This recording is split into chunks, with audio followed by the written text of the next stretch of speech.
Cinema hall তো বাড়তো, cinema hall দিন দিনে কমে কেন? এই শালা আবাল, দেশে সিনেমা হল নাই, মানুষ কি দর্শক কি তোর পাশাই সিনেমা দেখে? পারবেন এই বাংলাদেশে মেগা স্টার বা সুপারস্টার বাংলাদেশে আছে।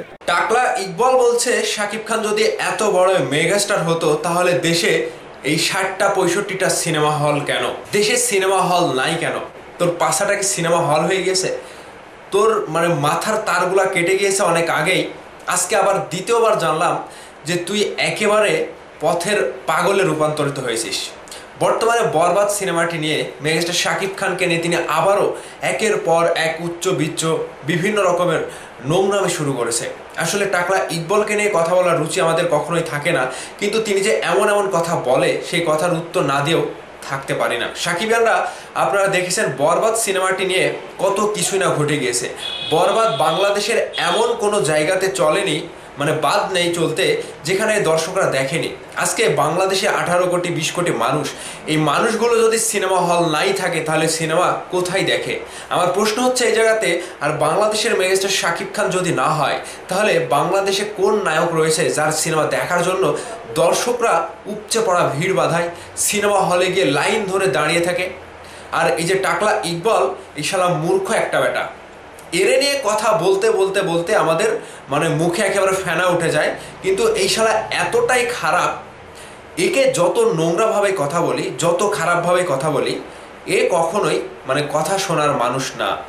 ভালো কথা তো শুনবেই না, রীতিমতো তিনি নিজেকে জাহির করবে অন্যরকমভাবে। Shakib Khan mega star, Shakib Khan superstar কি না তোর মুখ থেকে শুনতে হবে? দর্শকরা কি জানে না যে তোর মাথায় চুল নাই, তুই টাকলা ইকবাল? এটা তো দর্শক জানে। এখানে তো নতুন করে কিছু বলার নাই। তুই যে একটা গাধার মতো প্রশ্ন করিস, গাধার মতো সাংবাদিকদের কাছে এসে বিভিন্ন রকম বাজে মন্তব্য করিস, এতে কি তোর দাম বাড়ে নাকি তোর দামটা কমে?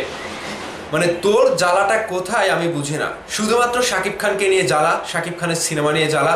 শাকিব খান যদি একটি ভালো সিনেমা করে সেই সিনেমার বিরুদ্ধে কথা বলবি। নিজের তো মুরদে কোলায় না একটা সিনেমা তৈরি করতে, যেখানে দর্শকরা গিয়ে প্রশংসা করছে, সেখানে তোর মতো দু চারটা টাকলা ইকবাল কিছুই না। তোদের মতো দুই চারটা পাগলা টাকলা এগুলো দর্শকদেরকে ঠেকাতে পারবে না। তার প্রমাণ এই বরবাদ সিনেমাটি। দর্শক আপনারা দেখেছেন আমাদের কথাই না, আমাদের গলাবাজিতে না শাকিব খানকে নিয়ে কথা বলি, এজন্যই না। টাকলার মতো মানুষ কখনো কি তার জীবনে সেরা কোনো সিনেমা তৈরি করতে পেরেছে? তিনি পারবে না। অথচ অন্য কেউ যদি ইন্ডাস্ট্রিতে এসে ভালো কাজ করতে লাগে, ভালো কাজ করে দেখায়, একটি বড় মাপের সিনেমা তৈরি করে, তাহলে সেখানে গিয়ে তিনি মানে একটা অন্যরকমভাবে মন্তব্য ছুড়ে দেবে, কিংবা সেখানে একটা গ্যাঞ্জাম তৈরি করে দেবে, কিংবা তিনি রীতিমতো নোংরামি শুরু করবে। এটা তো তার রক্তে। আসলে বরবাদ সিনেমাটি নিয়ে যা কিছু ঘটেছে, পরিচালক বলেন, প্রযোজক বলেন, যে আশার আলো দেখিয়েছে বাংলা ইন্ডাস্ট্রিকে, টাকলার মতো আরও 100টা টাকলা আসলেও এই আশার বাণী কিংবা এই আশার আলো দেখাতে পারবে না। বাংলা ফিল্ম ইন্ডাস্ট্রি এতটাই মানে গভীরে চলে গিয়েছে, মানে ডুবতে ডুবতে এতটাই গভীরে গিয়েছে, সেখানে মেগাস্টার শাকিব খানের শুধু ভেসে রয়েছে।